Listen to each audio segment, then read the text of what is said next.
Yeah. So briefly, we have these 4 beautiful panelists. The first one is Alice Gondwe-Siame. She's with us from Lusaka. She's the Southern Africa consultant for ALLO, which is the Norwegian Confederation of Trade Unions. And she has extensive knowledge of the importance of union work and the inclusion of women. We have Catherine Nyambura, who leads the International Center for Research on Women's Engagement with the Bejing +25 and the Generation Equality Forum for Kenya. She's with us from Nairobi. Then the last 2 panelists are with us from Tromsø. We have Rachel Issa Jessa, who is an associate professor at the Arctic University of Norway, where her fields of interest are North-South relations, education, and women empowerment. Last but not least, we have Larry Ibrahim Mohammed. He has fieldwork experience from Ghana, where he has worked on communal violence, gender relations, and spirituality.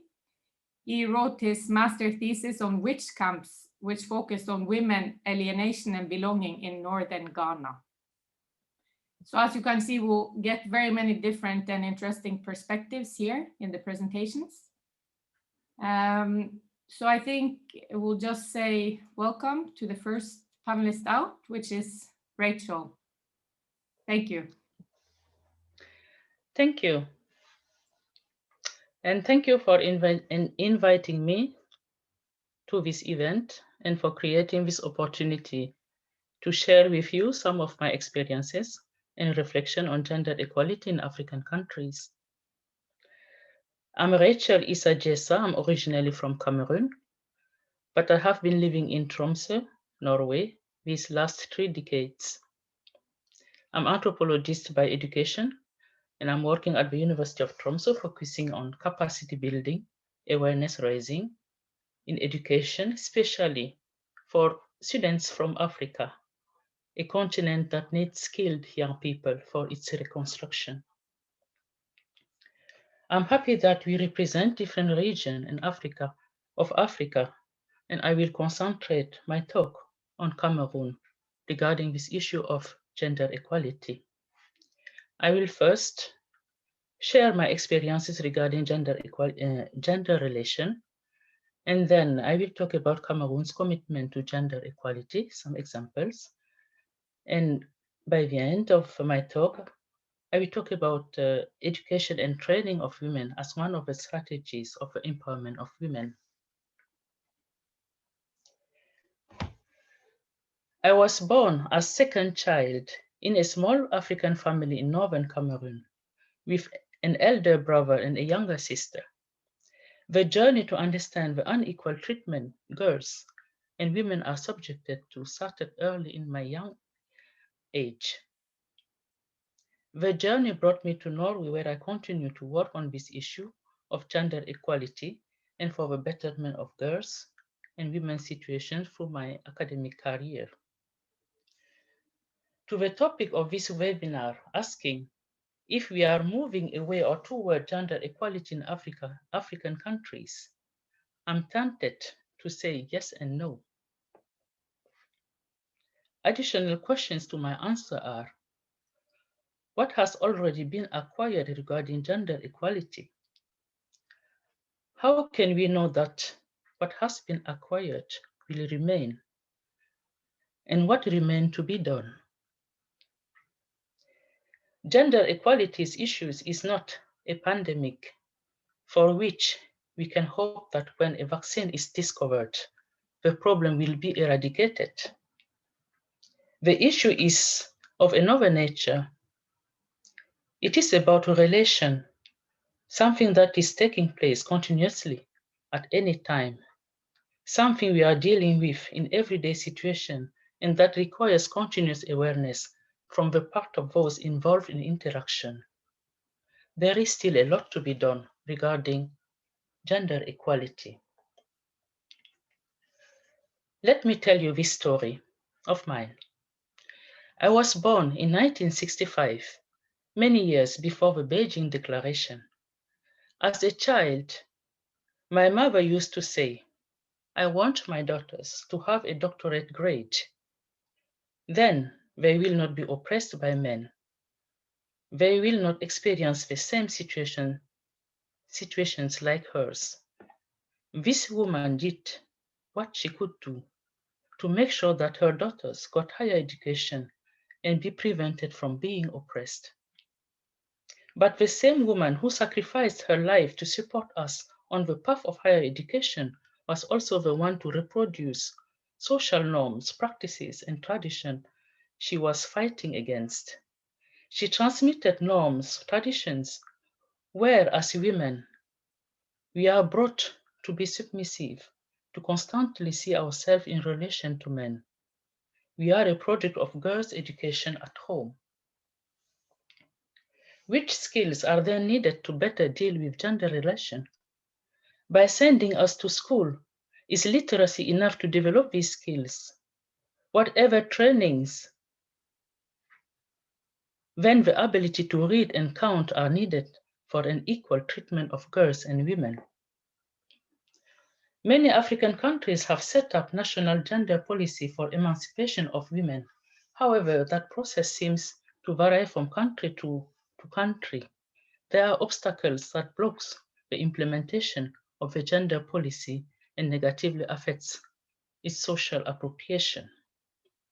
In Cameroon, for example, the state has put in place a policy called National Gender Policy, a tool for planning and implementing government initiatives to promote equality and equity between the sexes in all socioeconomic, political, and cultural domains. Determined to put into practice its internationally recognized commitment on the promotion of gender equality and equity, Cameroon has ratified several international, regional, legal instruments on the protection of human rights. Among these instruments, the Bejing Declaration promoting the principles of equality and non-discrimination between women and men in different areas of social life, including education, health, economy, and employment. The NGPC is seen as a foundational guiding and reference document for government intervention in the field of promoting equality and gender equity. The question is then, how does the NGPC fit into the social reality of Cameroon? A recent anthropological study of gender issues in southern Cameroon, conducted by 3 scholars, Mifire, Visanchie, and Bibo, shows some interesting results that could also be applied in northern Cameroon, where I'm from. What they found is that, in spite of these NGPC documents, there is an absence of knowledge about the documents among many associations. Many leaders of women associations, for example, are not informed of the existence of these documents, and some have never read the documents. Another findings is that few or none activities are initiated by these associations for the benefits of their members and are influenced by the guidelines of the action plan defined by the NGPC documents.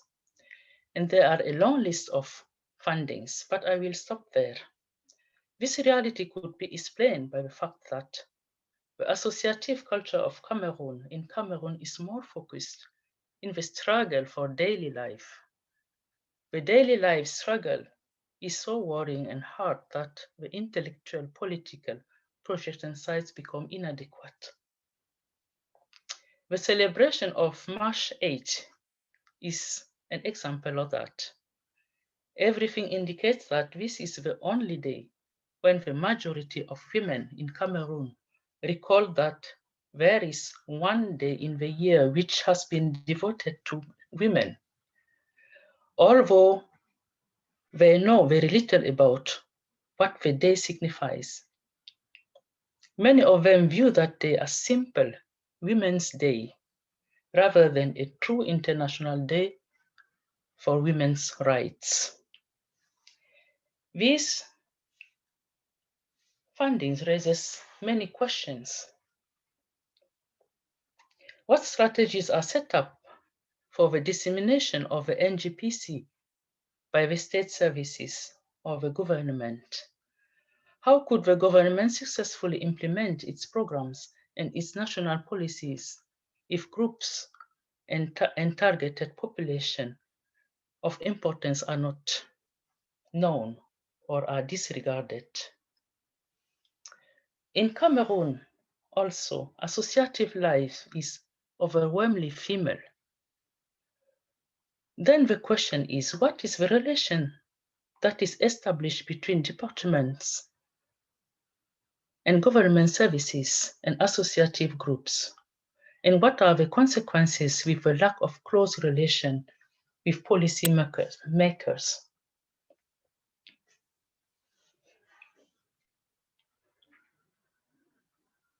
Majority of members in the associative groups consist of illiterate people.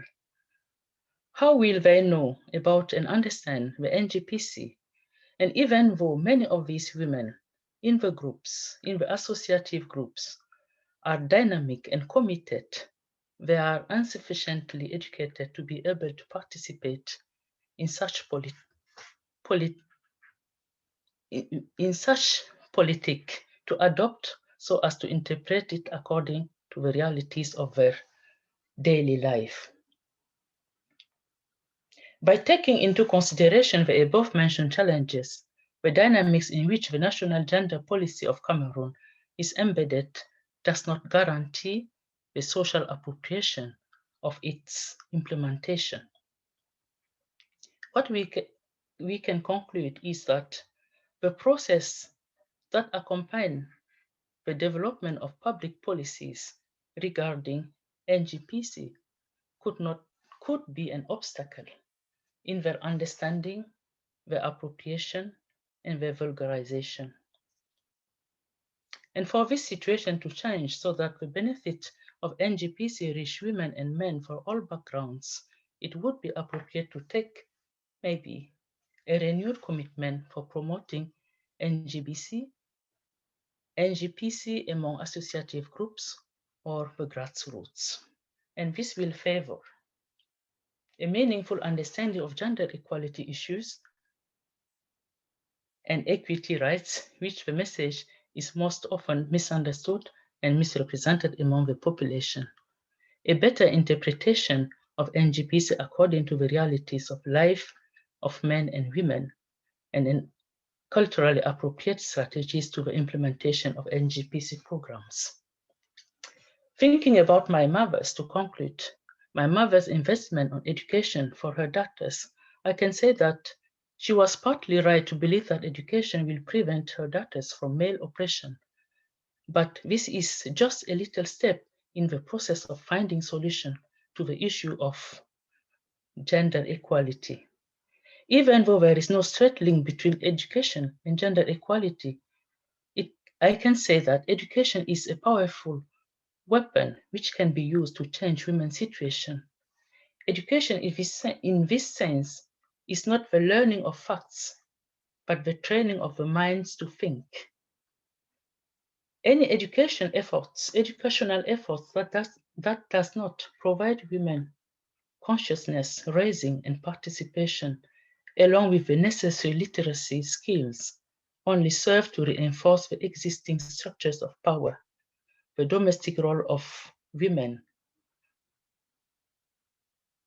and thus does not facilitate a change in social relation and personal growth for women, neither within nor outside their homes.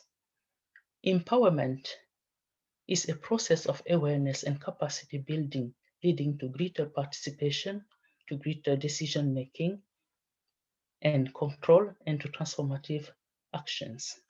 Therefore, emphasis should be on awareness raising through education and not mere the acquisition of literacy, so that women can work for the betterment and for their social status. This is what I has prepared, and my point is most on awareness in education for women. Thank you. Thank you so much, Rachel. Catherine, you're up. Thank you so much, Rachel, for such a powerful start and a personal start. I appreciate that. So when I was asked to speak, I really tried to think how to structure my conversations. And now I think for me, I'll speak factually as a policy and advocacy specialist and a gender expert. And I will also speak principally and conceptually as a feminist, because I think it's important for us to have perspectives of both the theoretical and the policy conversations around gender equality, but also the other part about feminism and what power negotiations look like in a patriarchal society, which is what most of our African countries are. And I will structure my remarks around the questions posed by the team is how is inequality in African countries hindering economic growth? And I wanted, as I've said, at various stages and in responding to the various questions, I will try and put out statistics, but also give my own analysis from a power perspective of what it means to understand and negotiate some of these concepts as women, as feminists, as women and girls who are navigating a patriarchal society. So every week, 6,000 women and girls are infected with HIV. And especially adolescent girls and young women. I come from Eastern and Southern Africa, including Alice, as you know, and the face of the epidemic, the HIV epidemic, has largely been a female one, and it's increasingly becoming a young one. And so it shows that, and this is not just HIV, we've seen with COVID that 70% of the global frontline workers are women, and they're the ones who are most at risk, lacking protective equipment and being exposed to the virus. And secondly, is as a result of us moving to work at home, women work both at home and from home. So it means when we are thinking of the labor force, when you're thinking of the public labor force in terms of what our countries constitute and count as economic growth, there is, and the pandemic has brought to the fore that there has been for a long time a large invisibilization of women's paid labor and paid care work. And so it's important for us to understand how, while we have opened up space for women to go to work, they will be doing both. There will not be, there is not enough shift in gender norms for us to be shouldering care work, for us to be shifting norms around domestic work, and domestic work include, and this has shaped how our labor force is stratified, where we see gender division of gender segregation of labor, where women occupy the most precarious jobs, the most informal jobs, and the most low paying jobs. And so we see the patriarchy also shaping how our labor force is shaped. And what that means is, while the unpaid care work is shouldered by women, we do not have enough gender responsive public infrastructure to provide care work. So I will work at home and still have to take care of my children because I may not be able to secure childcare. And I think what we are seeing now is a crisis of care, and maybe it's an opportunity for us to expand our discourse on gender equality. And just to continue going into the analysis of this first question is, globally, women aged 25 to 34 are more likely to live in extreme poverty. So again, epidemics are feminized, and so is poverty. And when women earn as well, their income tends to shoulder and take care of much more people than their male counterparts. And this is not to talk about the gender pay gap as well, where even when they earn, they hold the same positions, they do not, and the same position with the same status, with the same qualifications, they rarely do get the same compensation for their labor. And just to go finally is to speak about the issue that we all know about, is the shadow pandemic, as we know it, gender-based violence against women and girls in all its forms. Across many African countries, we have seen an increase in intimate partner violence, and it's disproportionate to the extent that in some countries, it's 100, if not 200-fold. And this includes all forms of violence, from intimate partner violence, harmful practices, child early forced marriages, female genital mutilation, all of it, teenage pregnancy, and all of this. And so what this means is, not only in terms of the factual conversation here, evidence-based, is when women are undergoing violence, when women are at risk of being exposed to viruses, when women are at the front line of responding to the epidemic, it means they will die in bigger numbers. it means we are missing an opportunity in terms of having them contribute meaningfully to our economic growth as countries. But there is the other argument that women's rights and women and girls' access to basic human rights should not be rationalized because of economic growth of our countries, because that continues to feed a narrative where women and girls are tools and assets and pathways for our country's growth, while we should be seeing them as individual. The definition of human rights are entitlements that all human beings have as by virtue of existing, and this right should be extended, and this virtue should be extended to women as well. And so while I do think there has been a strong rationale in terms of the business case that's being made about women's rights and what we miss out in terms of economic growth. Part of why we still have these kinds of statistics is because we haven't, as societies, decided that women and girls' lives are important enough for us to invest in it. A doctor from Egypt said that until states decide that women and girls' lives are meaningful enough for us to save, then it is only then we will start making rational investments in that. And our next question is, what are the social, political, and economic benefits? I think we all know that women who go to school, they break cycles of poverty in terms of intergenerational poverty cycles. They tend to raise much more healthier children. They tend to have increased levels of income. And the case has been made, right? The case has been made as to investing in girls' education, investing in women and girls' health. We've really made the case as to why gender equality is important, but we still see ourselves being held back from realizing gender equality, and simply because we're not anchoring for example, the approach to mainstreaming as opposed to gender transformative approaches. We are not really shifting the important aspects of power sharing in our patriarchal society. We want women to be employed, but to be employed in the most bottom of the pyramid, not as we see women employed, for example, even in countries where we have women employed, we see women are in the labor force, we still have very minimal representation in leadership, in boards, and in politics. So it shows you that while we are making concessions here and there, it's still very superficial. We are barely scratching the surface. And that's why my caution is, the discourse on gender equality and women empowerment has been depoliticized, yet it should be a political element where we are discussing power, because we know that power is taken, it's not given. And as the feminist school of thought does look at transforming systems of power, transforming how we negotiate space, because in the same for example, gender-based violence is not just limited to the household. We see the same systems, the same elements replicating in the workplaces. We do have workplaces that are quite intolerable for women. We see sexual harassment as rife. You've seen the Age to Me Too movements. They are rising as a result of the same norms we see in our households. They are carried into the public, they're carried into our workplaces.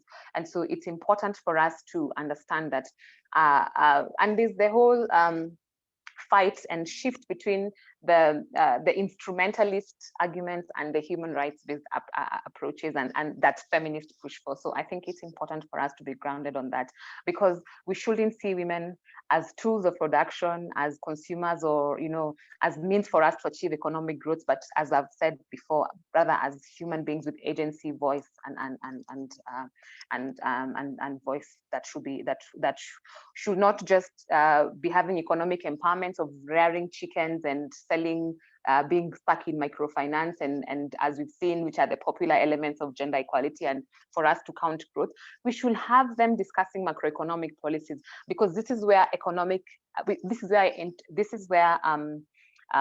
inequality is entrenched. And as we know, gender inequality is also very much entrenched in existing intersecting inequalities. So a woman who is young, who comes from a poor neighborhood, who comes from the rural area, who possibly has a disability, is most likely to be affected by gender inequality, is most likely to undergo gender-based violence. And so we should have women not just discussing gender inequality, but also discussing broader inequalities in our society of class, race, all of this, privileges of how our societies are structured. So that's important.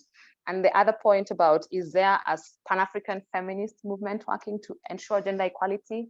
I happen to be part of those kinds of movements. I worked for Femnet. Femnet is the African Women's and Development Communications Network. They've been in existence for over 30 years, very instrumental in pushing forward the Beijing agenda. And so there are many movements that we've seen on the continent, Akina Mama or Africa, Power, who are not just part of pushing the gender equality agenda, but also of the colonial struggles, multi-party democracy. Women were at the heart of shifting the continent's political, social, and economic landscape.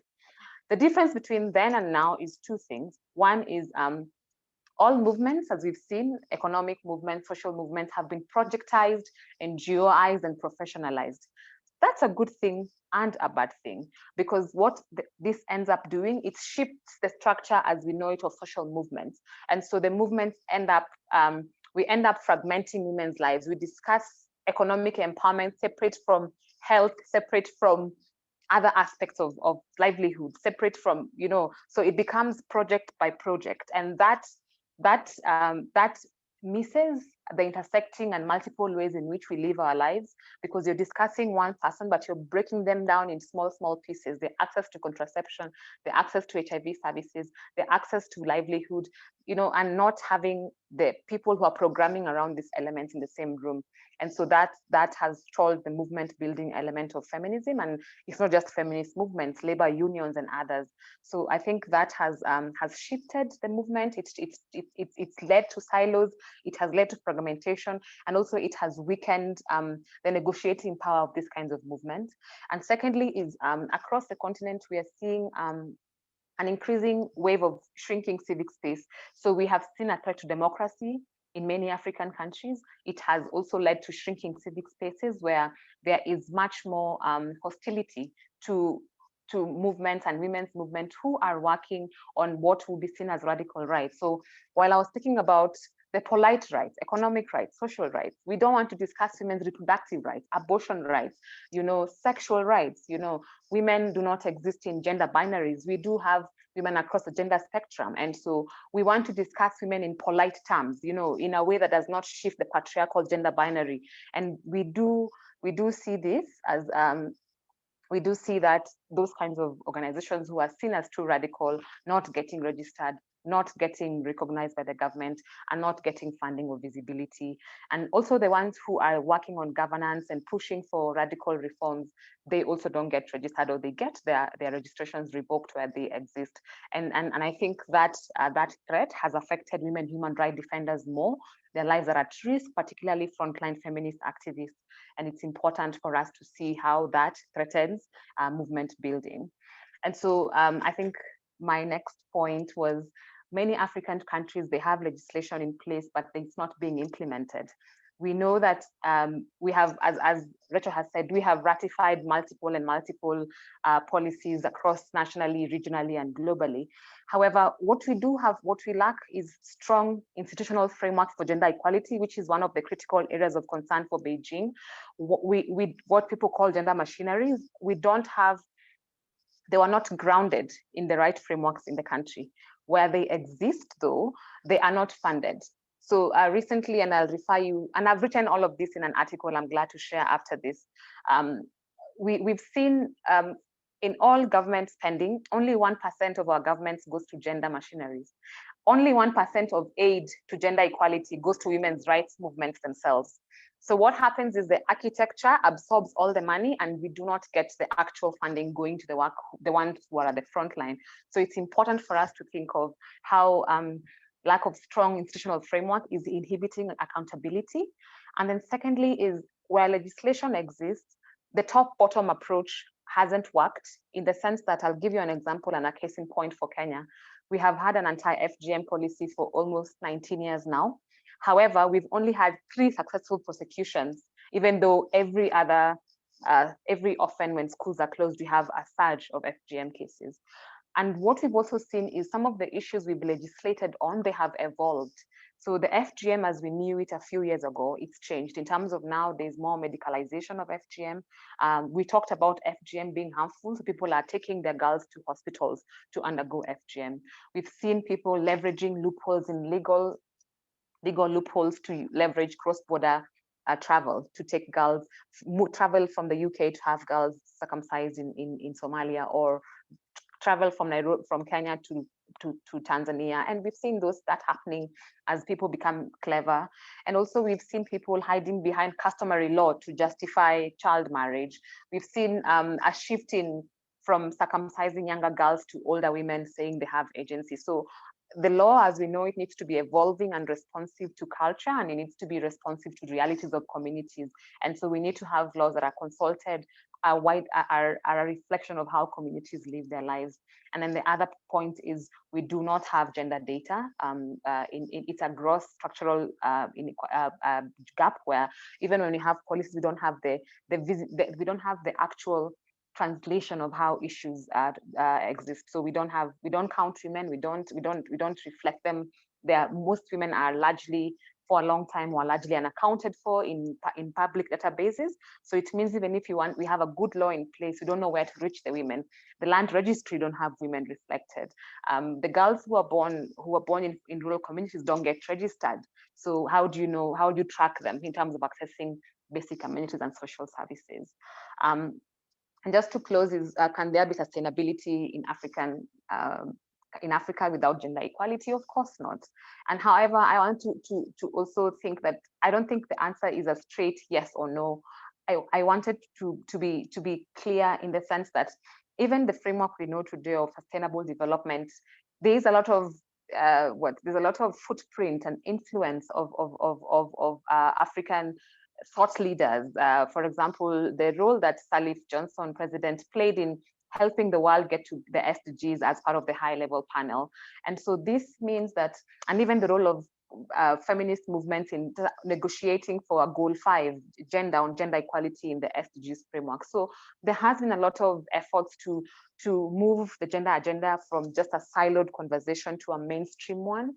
And so it's important for us to be accountable to that fact, but also to understand that we need to have a transformative, as I mentioned earlier, to have a transformative intersectional lens that recognizes women in terms of the entirety and the holisticness in which they live their lives. And so I think my hope is that we have more robust policy frameworks, but my hope is that we move from having gender discussions from a justification of why women should be invested in because of economic growth, but rather as to how are we shifting power and being okay to ensure that when we have shared power as rightful citizens who pay taxes, who deserve access to services, because we don't speak often about that element, that women actually pay more taxes as a result of being the ones who are feeding cash economy. You will find women who are buying much more household goods compared to the male counterparts. And even though they won't pay when as part of their informalness and the precariousness,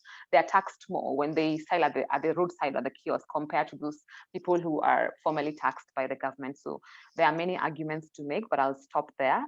And I hope we can have a much more robust discussion later on. Thank you. Thank you so much, Catherine. Alice, go ahead. Thank you to the organizers for extending an invitation to me. My brief actually was just to reflect on the Bejing platform of action, but the main focus is to talk about the role of trade unions and the women, especially women in the trade unions. The road from Beijing began 25 years ago, full of promise that the platform of Beijing would deliver women and equality at the end of the day. African women are still walking that walk. We are still taking stock of reforms which have been implemented in line with the African Union Declaration of 2015, which was a year of women empowerment and development towards Africa's Agenda 2063. The results of gender equity or gender equality have been very slow. But as African women, we are still waiting maybe we are no need to be too patient. But all is not doom and gloom. It is also important to note that there have been some areas of progress, especially in the political arena. We see that Rwanda has acquired 64% of women parliamentarians, which is actually the highest in the world. And South Africa also managed to achieve a 50-50 gender parity in cabinet positions in 2019. We've also noted that gender equality mechanisms, which expose discrimination in laws and practices, as well as legal frameworks, which criminalize domestic violence, are in place. But I think most notably is that there has been a positive shift by policymakers to recognize women economic empowerment. At the moment, there's no government in Africa which is talking about development and women and economic development without mentioning gender. So that in itself maybe it's an achievement on the African continent, that now the narrative is changing and that women issues, gender issues are now incorporated in the overall agenda of development. Like I said, my focus was to talk about the role of trade unions. Apart from their traditional work, trade unions in some African countries have been agents of change in alliance with the freedom fighters during the colonial struggle. But post-independence, unions have also contributed towards transitioning authoritarian regimes to democratic dispensation. They are consistent civil society organizations with a diverse grassroots following. Their stance on issues of good governance and workers' rights has sometimes led them on a collision course with authorities, with very, very dire, serious consequences. I was asked a question, are women participating in the trade unions? The question is, of course, yes, they are participating. Suffice to say that the trade unions are mainly male-dominated up to now. Women coming into trade unions are confronted with the same inequalities and patriarchal attitudes found in the labor market and society. But looking at the hurdles that they face would be a special session on its own, because it's not different from what other women face in the workplace. However, there has been some progress. Women who have cracked the glass ceiling are skilled, assertive, strong, and confident. They lead with confidence. In fact, our governments have also found it right to poach from the trade union women leadership. They poach them from the leadership and they make them ministers and put them in all other key departmental organizations in the government institution. But it is, however, crucial for women to find a home in the trade unions.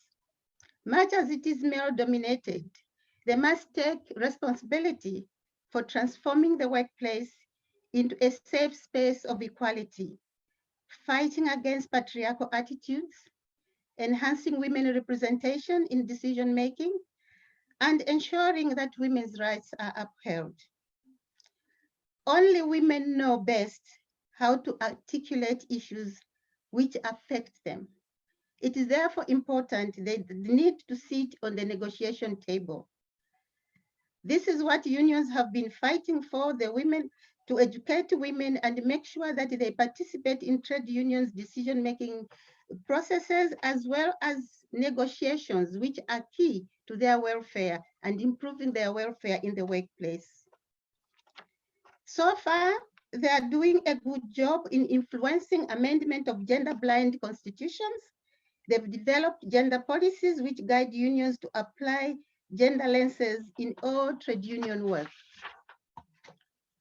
African women also played a significant role in Geneva during the debate and adoption of Convention 190 on elimination of gender-based violence. Only as I'm talking now, it seems only Seychelles has ratified this convention, but the rest are now engaging in lobbying their governments to have the convention ratified. Trade unions feel this is an important tool for promoting equality and ending gender-based violence in the world of work. Women have also realized that gender equality in the unions will not be achieved by women alone.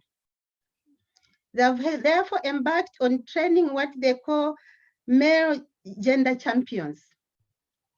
These champions are in the forefront now, ensuring that every aspect of trade union work is mainstreamed. They are heading and supporting this process.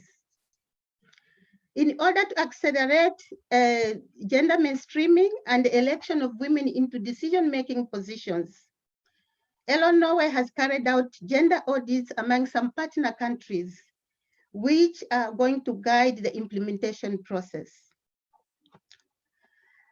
Let me talk about the challenges that may towards achieving SDGs by 2030. I was asked to reflect a bit on this one.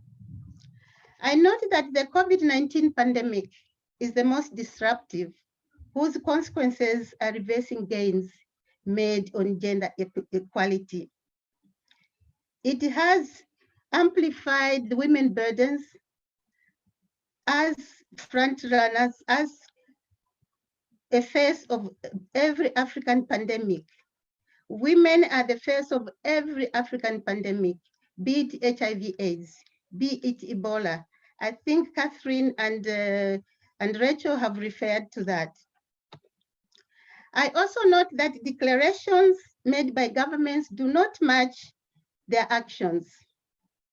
It appears also that there is a lack of political will to implement policies and legal frameworks which have been put in place by governments.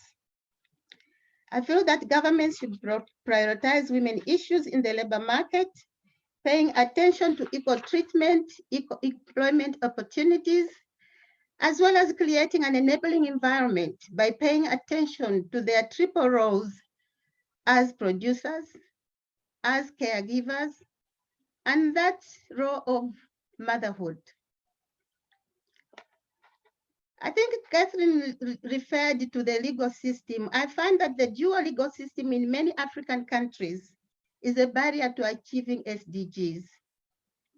There is a clash between common law and customary law, and women are caught in between, and they're stuck there as victims.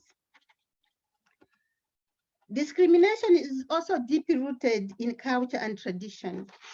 Women continue to be discriminated in employment and access of resources, hence defeating the economic independence of women. Cultural practices like early child marriages hinder achievement of SDG 4, Target 4.5, which is talking about education for girls. Education, like Rachel said, is a strong tool for women emancipation. It gives a voice to the girls who later become women. It opens doors to choices in life where they can fight for equal rights and refuse to be victims of gender-based violence. African women are still working. There is a still long road ahead for this work. But I feel that we have to keep on being resilient and join in and not get tired of fighting for women's rights and gender equality at the end of the day, because it's about our lives and our future generations as women.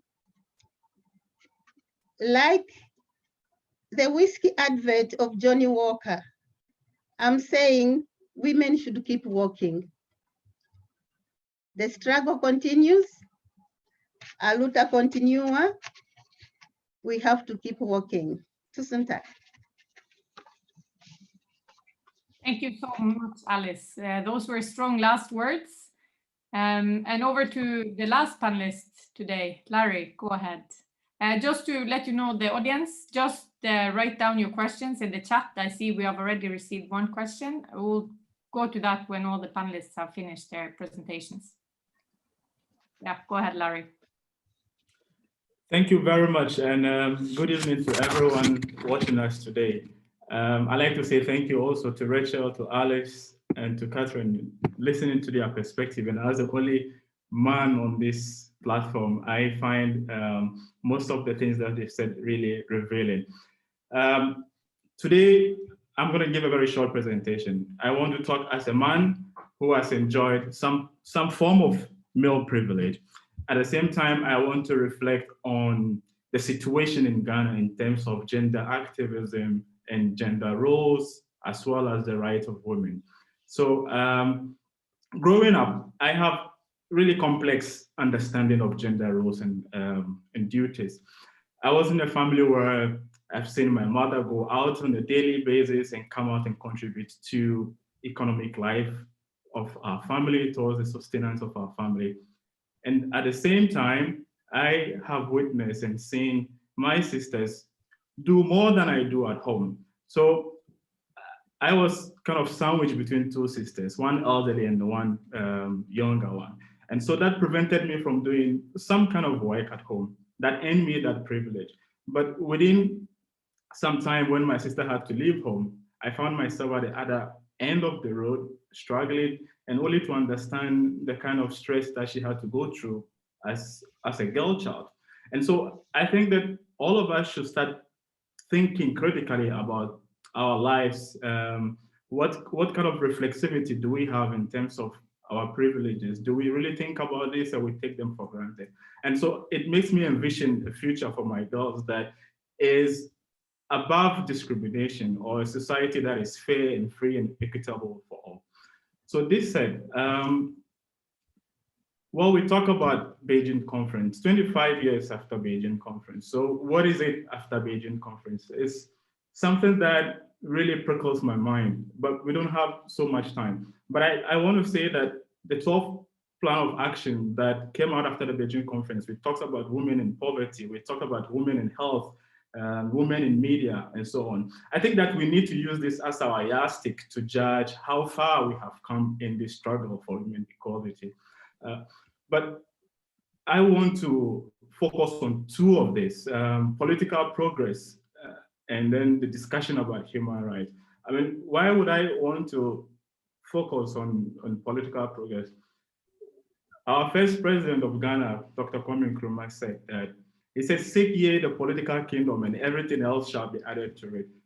I feel strongly about this in terms of getting women onto the table, to give them the voice to participate. Not only the voice, but to give them the power to be able to contribute meaningfully to discussions that are really important to them. So in 1992, just giving you a brief background, in 1992, Ghana decided to break up with its adventure with military rule and embrace a love relationship with democracy. This era ushered us into a new form of hope, thinking that we want to have an inclusive society where men and women can participate, society that is less discriminatory, and so on and so forth. In 2009, we have seen that not much has been done though, but I just want to highlight some of the positive things that happened in Ghana in terms of women advancement and women rights. In 2001, we had the government of the day establishing the Ministry for Women and Gender, the Ministry of Women and Children's as a department, as a full-fledged ministry. And what the government did at that time was to get that minister as a cabinet member. I mean, this was something that was novel within that time because we didn't really have a specialized ministry. Beyond that, we have the National Gender Policy. We have the National Aging Policy.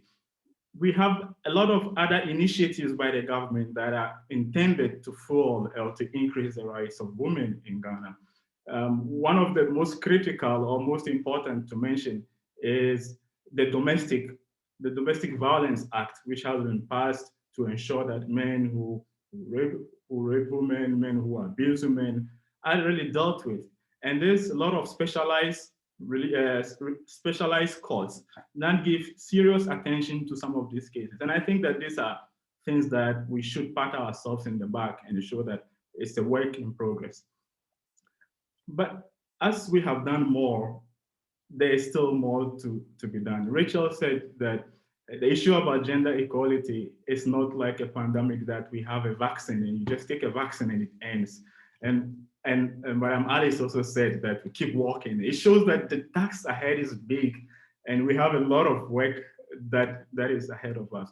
So what it is that we have to do, and I want to stay on this political part a bit.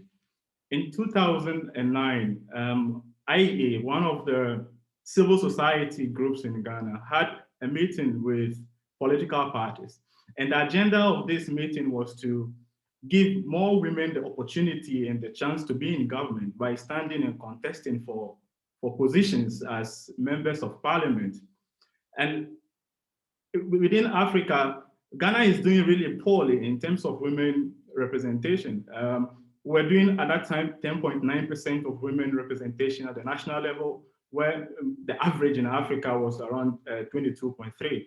And so engaging these political parties was seen as kind of a role to give women the opportunity to stand in more elections. In 2016, what did we see? These political parties, when it was time to file more women into positions or into candidature, they had a U-turn. That idea of giving women that possibility to stand uncontested or unchallenged or making it easier for them was thrown into the garbage. And that today has resulted into a situation where we have less women. I want to just show a slide physically just to give a representation of what it is today.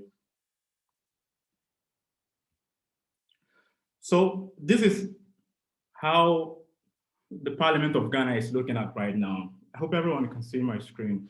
So just imagine this is Ghana on a map. And looking at the National House of Representation, all of these kind of magenta blue color are men represented in the House. And only that ash place, so there we have this gray area, this is the representation of women in the Parliament of Ghana, where we have 238 men and we have about 37 women in Parliament. I mean, this spectacle is something that is worrisome, something that is sad, and then something that we have to look at critically. But I show you this picture. Why do I show you this picture? This picture is really important for numerous reasons. While men have dominated in politics, it has really not ended there. We see situations, even in events, at social events, where we kind of put up men as panel, and we do not see the faces of women. I think that one of the things that the Bejing Conference talks about is the representation of women in the media and the role that women have to kind of step up and be in the media to give them more attention. There is a program on my left. You see this picture of it's a men's world. I mean, this is a program that's supposed to commemorate and to empathize with women or girl child menstruating and to make sanitary pads accessible. And this program like this has only men as panelists. So you wonder, you're thinking, okay, so hold on a second. These guys, are they menstruating? Have they menstruated? Are they in the menses? I mean, what gives them the locals? What gives them the capacity to be there and to speak on these issues without a female representation? If you flip up to the right, you see another picture on my right that talks about men in leadership. I mean, these are supposed to be the finest brains in Ghana to talk about leadership. And it says that only leaders can teach leadership. So we don't have women who can do good job in leadership position. This prickles my mind, and it doesn't end with only official or secular events. Even within religious events, the picture on my right, you see that there's a program that's supposed to talk about financial savings by women, and then there's a professor who is a man going to talk about this topic. This is not a Ghanaian phenomenon. It is probably within the wide sub-region of Africa. On my left, you see a picture about a program that is organized for rape and gender-based violence. And this program, which is held in Nigeria with 1 or 2 international speakers, who's only men Islamic scholars. So we need to really take a step back and understand why we need women onto this representation. But it is not really easy for us to watch some of these programs without really thinking critically about the privileges that we are enjoying, or how society has been. With my position here, also working as a project coordinator, you cannot even imagine having a program without thinking about gender balance, especially if it's an open program, whether in funding application or whether in selection participants and so on. So we need to come to that level where everyone has this opportunity to participate, especially topics that involve women. They need a say on the table. And this affects not only women, but marginalized communities and groups, indigenous peoples, peoples with disability. When we're talking or when we're having a program, we need to look at how critical it is to involve all of these people within the framework of discussion. This said, interestingly, we have seen that social media has gone agog, and social media has really responded to some of these programs. And that has seen women respond back in a very funny tone. And so we see this cyber activism, where women try to take a swipe at what is happening. And then they also make a program, a virtual program, which is really not something that they intend to have, but to bring attention to what is happening. And so they post a program called World Blue Balls Day. And they have women on their panel. Blue balls, I think men know about blue balls. And there's another program that they just put up and they say, women join forces for prostate cancer. You know, if I'm a man and I see these topics, it prickles my mind, like, okay, what are these guys talking about blue balls? I think it's the same thing that it prickles the mind of women when they see a program about menstruation and it's only men, or when they see a program about gender-based violence and it's only about men. And I think that this form of activism is important for us to have, and a discussion that all of us need to listen to. Now I show this picture because I want to move to my next topic, which is on human rights. As I said, I think that these two issues are critical in gender movement or equality. Traditionally, we are told that African culture has contributed to gender imbalance, because then we have our culture that has contributed to FGMs, to women persecution, and so on and so forth. There's one institution in Ghana which is called the National House of Chiefs. And this is made up of paramount chiefs. It's a constitutionally mandated body to advise the government on issues about traditional land, on tradition, on ensuring and enhancing cohesion among population. And we don't have a female, not even one woman, on this National House of Chiefs, which is a constitutional body. So if you Google National House of Chiefs and you see the pictures, you would think that it's an association of men's club or boys squad. But this is supposed to be a constitutional body because we don't have women chief. But if you look critically, historically, we've seen that most communities, some communities have had female chiefs. And within one of my archival research within my thesis, I found that within the Mamprasi traditional area, there were records, historical records, to show that women have occupied positions of chieftaincy. That qualifies them a seat on the table. But we need to ask ourselves, at what point did we begin to lose some of these things? Was it due to colonialism? Was it due to changing culture? Was it due to society's own selfishness? We need to have this conversation. And so mostly that idea that culture is antagonistic to women's rights really needs a very critical assessment. And I really mean this because within my research of gender-based violence, looking into the witch camps, or as I call them, the witch homes in northern Ghana, you'll find that culture can be like a double-edged sword, if you want to say. It is not only bad. We have some cultures within our communities that have really enhanced and given some kind of freedom to women. I'm showing you this picture because 3 months ago, there was this heated case in Ghana, in a northern part of Ghana, where a woman was accused of witchcraft. And you can see another woman holding a whip, another woman who is standing behind her, meting out unspeakable punishment to them. And behind them, a lot of men who stand unconcerned, looking sheepishly to what is happening. What happened? The woman died. And so these practices are something that we need to look at critically. On the left, you find the pictures of women who have been accused of witchcraft. And these women are housed or are sheltered within what we call the witch homes, what people erroneously call the witch camps, because in actual fact, they are not shackled, they are not under a form of kind of abuse or torture there. But on the left, this is a picture that was shared by the Ministry of Gender and Women on their Facebook post.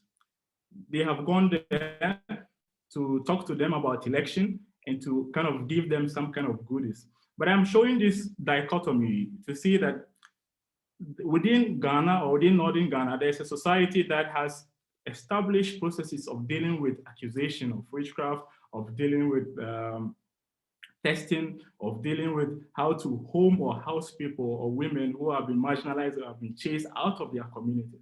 And so we really need to think critically about our culture. Now, these are pictures of men who have also been accused of witches. So yes, we have men witches, but unfortunately, over 90% of the people who are housed within these witch camps or who are housed within these witch homes are women. And if you are a woman, the possibility of you ending up in these witch homes is over 90% because of perceived lack of physical strength, because as a woman, you couldn't own a piece of land, you couldn't build your own home. And we need to really start looking at some of these aspects of culture and where we are going. But what is the way forward? In all of this, where are we going? And what is the solution? I have two suggestions in terms of going ahead and opening up the field of gender activism. And I think that probably it also goes for some African countries as well. I think that we need to build bridges and expanding our allies. Men, despite the patriarchal system, are not enemies to feminism or to the movement of achieving equality. Mostly, if you follow some radical feminists, there's this understanding that men are part of the patriarchal society and they make it really worse and make it horrible for women and so on. I think that going into this crusade, we need to really go in with an open heart and open mind to look at those who are interested in forging ways of unity and those who want to work with women. In 2019, the Nobel Peace Laureate went to Denis Mukwege of DRC. He had a hospital or a home called the City of Joy, and there's a Netflix film about his life and the work that he's doing with women. I mean, this is a man ally who works with other women towards the protection of women. And we really need to look at men within this society to tap into their assistance and tap into their conscience in helping to make this idea of women activism and women emancipation a reality. Secondly, I think that we need mass mobilization. There is really different opinion and different conditions between women's condition in urban areas and those in rural areas. If you travel to rural Africa, you would see a mountainous disparity between women there and women in urban areas. This shows how intersectionality comes to play. And so when we talk about feminism and gender roles and in terms of what actions we need to think broadly and how do we meet these two constituencies, the constituencies in the urban centers and then the constituencies who are really far in the rural areas. A woman in Accra can buy a piece of land, can buy her own car, she can build a mansion, she can be a landlady, but that woman in Gambaga cannot own a piece of land, only probably to farm with other people, but she cannot own a piece of land by herself. And so we need to expand this activism, and it shouldn't be some kind of elitist group. And I want to say that this is what I'm saying. There's a lot of activities within Ghana to get women from rural areas into the mainstreaming, but it has not been as it's supposed to be. And one challenge has been the idea of conceptual clarity. How do we make these concepts really understandable to the local women? What did they understand by equality, gender equality? What did they even understand by feminism? how do we explain this concept to those women who are down there? And I think that we need to start thinking closely about some of these issues. So I am really excited that that I've been able to show this and to showcase this. But I wanted us to reflect on these two possibilities for a liberal gender equality or liberal feminism struggle. We have the liberal and the radical picture in terms of the approaches. Maybe this is a bit exaggerated, but do we want to just smash the patriarchal table, or do we want to demand what we have to demand in that commodious way that everybody can listen to us? So I look forward to the discussions that follow from here. Thank you. Thank you so much, Larry. Yeah, so we have received some questions. I think we'll start with them, and you can comment on what you want to comment on the other panelists' presentations at the same time as you answer the questions, as time is running a bit from us. So we have the first question is from Tiago. She asks, what policies can be put in place legally to foster empowerment of women? Education and financial empowerment are first steps, but how do we enshrine this in government policy? And then there's a question from George. During war times, females are more affected. How have post-colonial wars in Africa affected gender equality in Africa? So as I said, you can answer the question you feel, or the questions you feel comfortable addressing, and then also if you have any comments to the previous introductions. And I think we can start with you, Rachel. Yeah.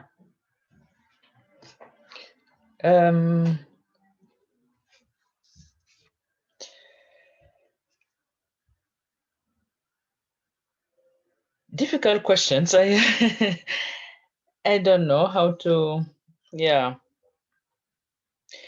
I think as I said in my presentation, we need to empower women who can create space where other women can step in.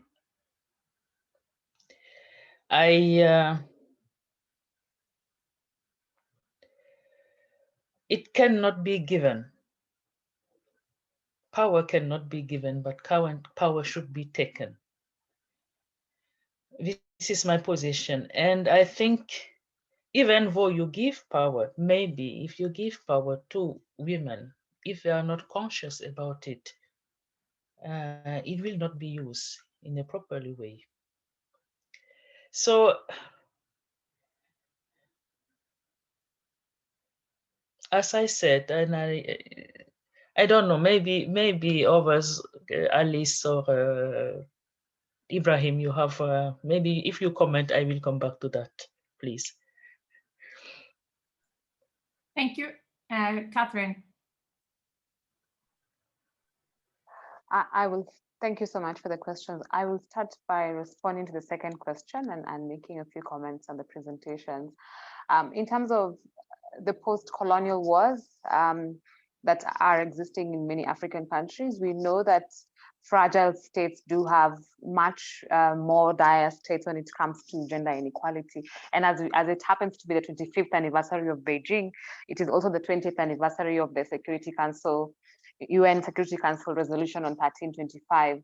And I think the statistics we are putting forward of girls' education and the girls' education and representation and maternal mortality in countries and contexts where post-conflict settings, we know that, for example, a country like Sierra Leone, South Sudan, Chad, they rank the lowest in terms of maternal mortality, representation, child early forced marriages. However, what we also have to be speaking about, it's not to refer to conflict as unique or peculiar to African countries. We know that wars are a result of a capitalistic society. The war trade, it's not just that it happens magically. We do know that countries that have rich in mineral resources are mostly sites for wars, and we have to ask ourselves how this inequality is starting from as strong capitalistic states and globalized era that is very much rooted in neoliberal economic policies that then is very militarized, how that translates to affecting women and girls. Because we also know that in many countries like those, and there has been thought leadership from many feminist activists putting forward that when war happens, literally women and girls are the ones, women's bodies are the sites for wars in many countries. We've seen rape used as a tool of war, and we can go and discuss the horrific effects of war on women and girls, and the disenfranchisement, and to them being stateless, and how that cascades into a whole level of inequality. So yes, war has an effect, and it really affects gender inequality. However, it is also embedded and entrenched in a broader system of inequality in how our world is ordered, and it's important for us to remember that. For gender, for education and financial inclusion, we do have many countries that have put frameworks on that. I think almost every country in Africa, most of them have attempted to liberalize education and put forward some form of free access to education. This has largely been one of the tools for gender parity in enrollment. However, we still have challenges in retention rates, completion rates, transition rates. But I think these are good steps to start in terms of enabling access to free access to education, because then families don't have to choose between paying school fees for girls and boys. We know that when families have to choose, they think it's more effective to pay for a boy, because the assumption is the girl will be married off, then the return on investment will not be in the family. And I think for me, coming back to this point of smashing the patriarchy or negotiating our way out of patriarchy, I am a radical feminist. I'll put this out there. I do think that let's talk about the negotiating and where it's gotten us. We are 25 years after Beijing. We are at a point where the rights we've fought so hard for are at risk of being reversed. We are not speaking about rights being handed to women. We're speaking about entitlements for women as citizens. So I do want to understand why a patriarchal world wants me to justify my existence as a woman, and I still have to negotiate that I need to be alive, because if we've seen infanticide happen, countries starving, we've seen force feeding. If it's not force feeding, it's girls being starved to death, so there are some really serious cruelties that suggesting a liberalized approach to me is in a way stamping and to some extent accepting that some form of suffering is okay, because before you negotiate, we know negotiations take time.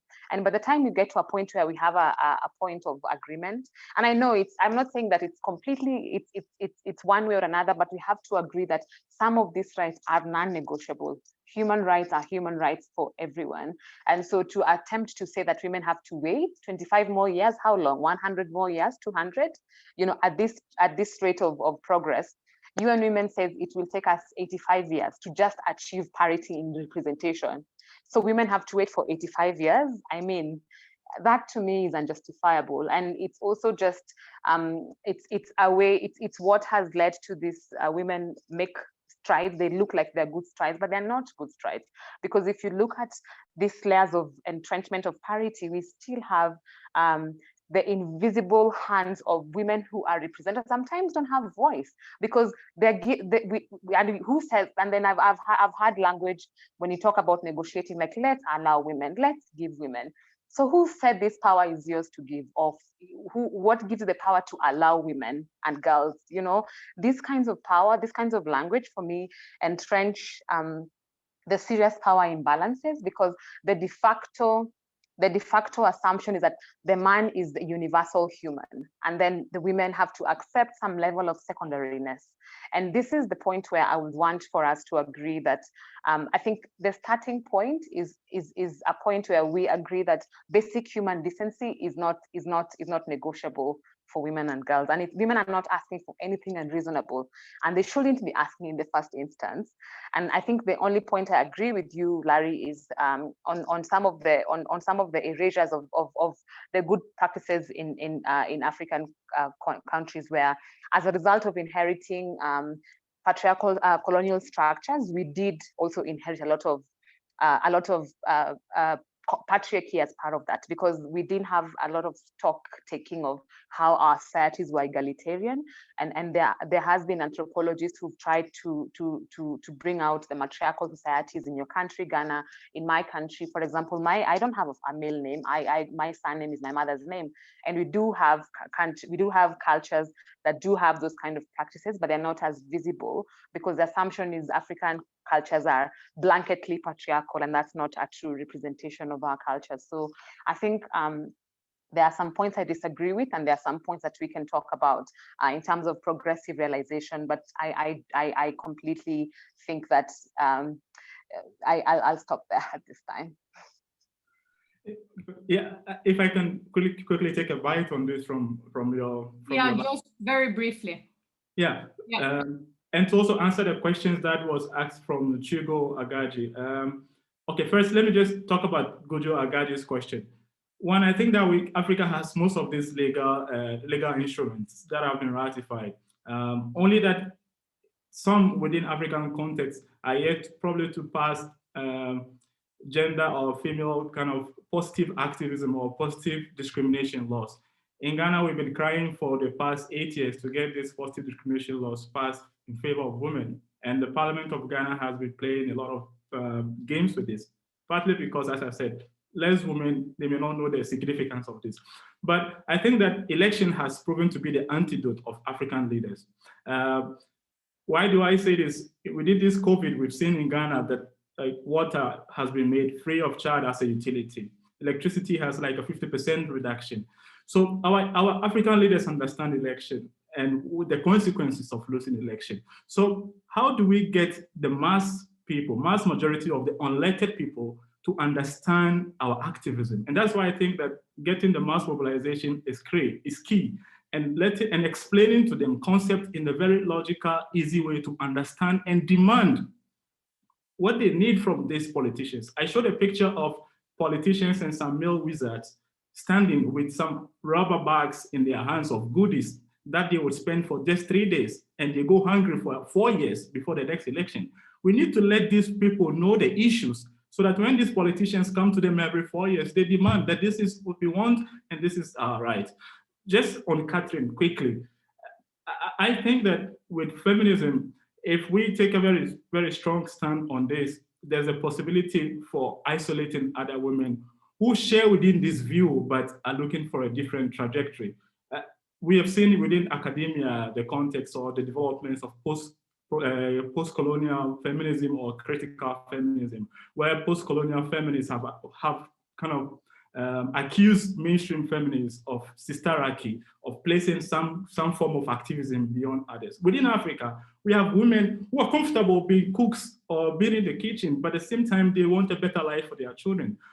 I have been in the panel where a woman from Mali has given a lot of positive testament about how she feels as a mother and what kind of motherhood does to her as a woman. So we don't need to silence one aspect of feminism. We need to understand that, I mean, this argument, this broad and different distinction, we need to accommodate everyone within this distinction in terms of whether we want to go the radical way of breaking the table, or we can still accommodate people in terms of moving within like a very understandable consensual framework. I just want to make one comment. Yes, please. Yes, that whatever, in addition to what Larry and Catherine have said, I think that having women in decision making is crucial, and that whatever strategies we make and whatever responses women should be at the core of those responses. I think that is very important. Thank you. Okay, thank you for that, Alice. So there seems to be a lot of questions for Larry or regarding Ghana. But let me see here. There's one, I think this might be a controversial one. It's from George. I'll give you a few questions and then you'll decide which ones you want to answer. He asks, or he writes, during colonialism, females were subjected at home. It was only after the Second World War women had the opportunity to vote and to have key positions in society. My question is, should we say colonialism paved the way for gender equality in Africa? Yeah, I think that's, feel free to answer this. Another one is from Kashfia. She's asking, gender equality is not only in Africa, but it's a global problem. So what can men bring to the table to empower women? And she also asks, what does feminism mean to a man? So I think probably Larry, you're the only one who can answer that, but the rest of you can, if you want to answer what men in your countries or in different African countries to be able to be good allies for women. Then there is a last question. This is also for you, Larry. Do you believe the challenges you mentioned concerning gender equality and women's rights in Ghana have been debated properly during the political campaigning of the political parties for the Ghana election this December? Is it a prioritized issue? I think since you spoke last this time, Alice, we'll start with you.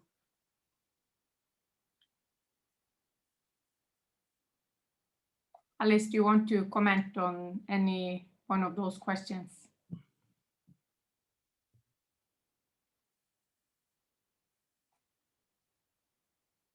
I have a different opinion about whether colonialism brought equality to Africa or not, because I think that colonialism, I think you've heard from the panelists, also from Larry, I think that we used to have female chiefs. Even in my country here, we had women who were chiefs, and men never looked down upon them. They respected, they gave them all the respect that they give a chief. And we still have female chiefs in Zambia.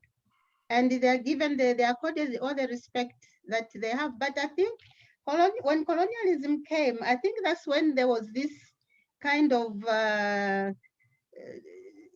attitude of looking down upon female chiefs. And then they were relegated to some, some non-entity place. But I'm happy that after independence, the female chiefs also, were reinstalled. They started being successors in their traditional settings. So I am very conflicted over that issue, and I think that I feel so strongly that colonialism did break some good traditions that we had. And I don't want to go into details here because of time limit, but they did break some good traditions that we had. Yes, we do have some bad traditions, but we also have some very good traditions, I think, which upheld the importance of women chiefs. I mean, all African countries, at least if you go into history, they've had one or two very strong women chiefs who were good rulers. They led their countries in peace. They took them to war. And when there was an invasion, they managed to fend off the attackers. So on that part, I think I feel that colonialists did a bit of damage to our culture, and also got rid of the good culture that we make our society and our families strong, and had that bond of togetherness, of the adage of it takes a village, I think, comes from there, and that is very important to me. Thank you. Thank you, Alice. Rachel, do you want to make any comments? Yes, I totally agree with Alice saying that colonialism destroyed some of good practice in African communities or in our traditions. But at the same time, the encounter with outside world also brought some new ideas that I think is useful to take with us. So I will not reject totally what came from outside, but I will not either keep some of these harmful tradition. I try to make a synthesis of both. I think this is also how life is, that by meeting, we have some negative and positive sides that we can take with us and then create something new. This is my position about that. And when it comes to men allying with women, I will say that are they ready to are they ready to, how can I say it, to leave some of the interests they have and advantages they have that is given from this position of power?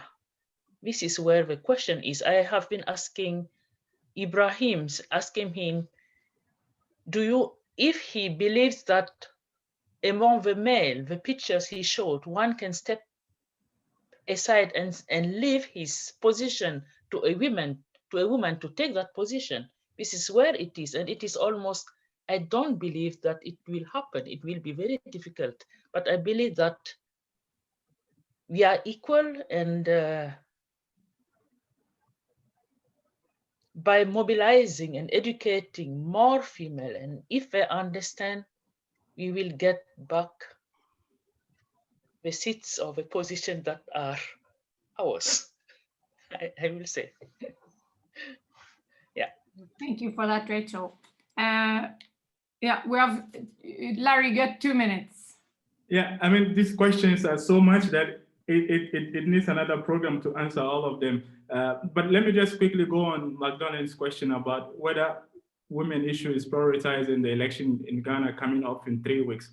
I think one of the big issues for women groups now in Ghana is the affirmative action bill, which has been with Parliament for the past almost 8 years. And it's a big concern.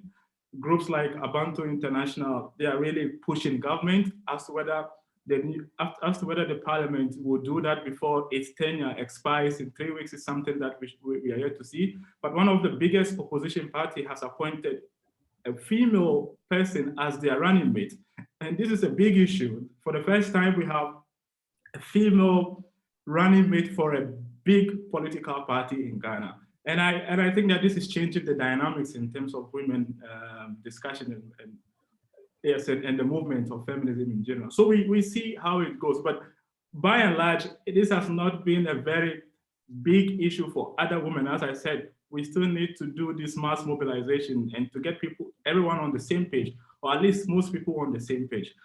Secondly, I mean, George's questions, I agree with all the other panelists and their opinion and their talk regarding the role of colonialism in ensuring gender disparity.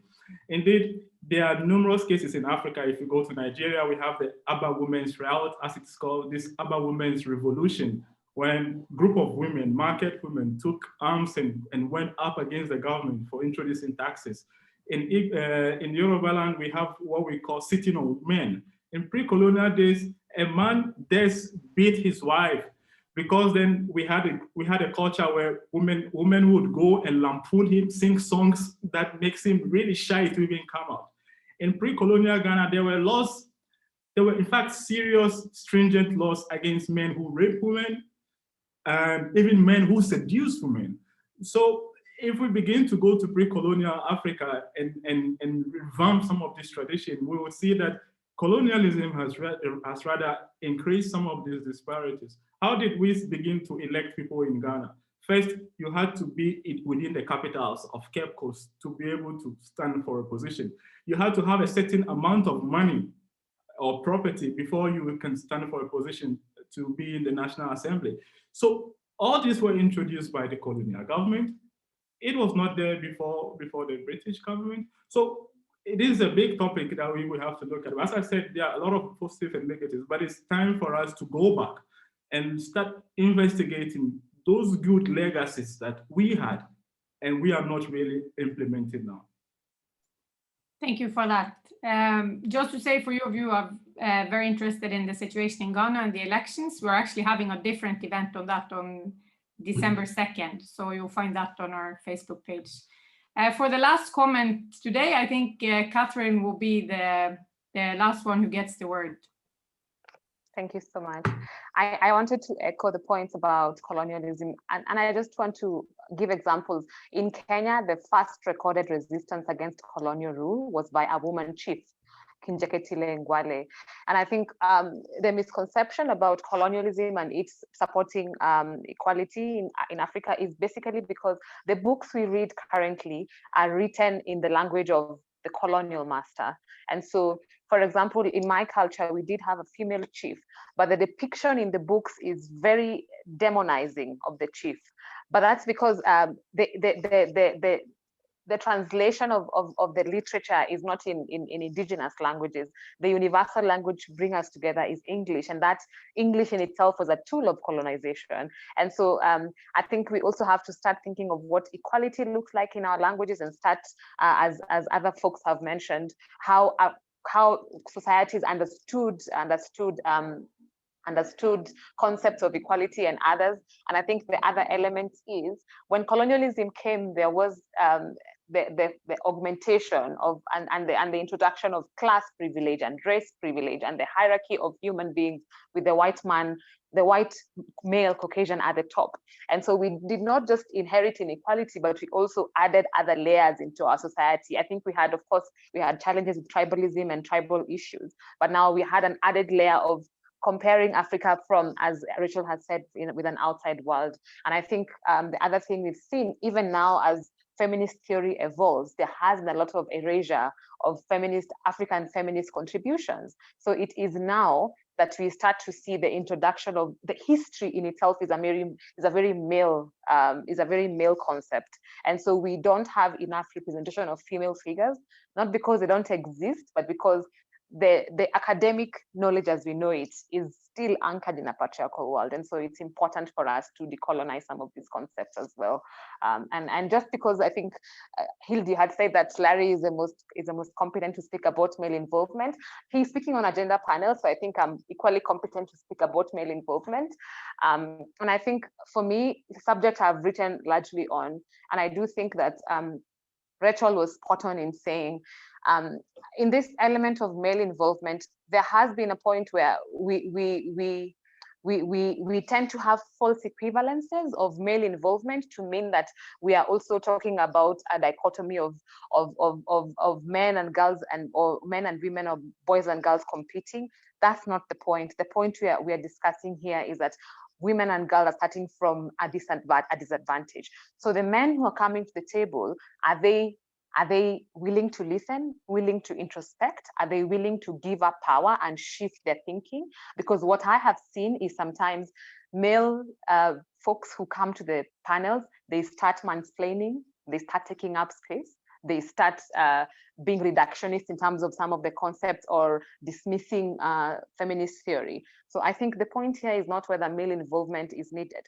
The point is, what kind of male involvement do we need? Because for sure, we all want socialization that's transformative. However, can we discuss how that happens?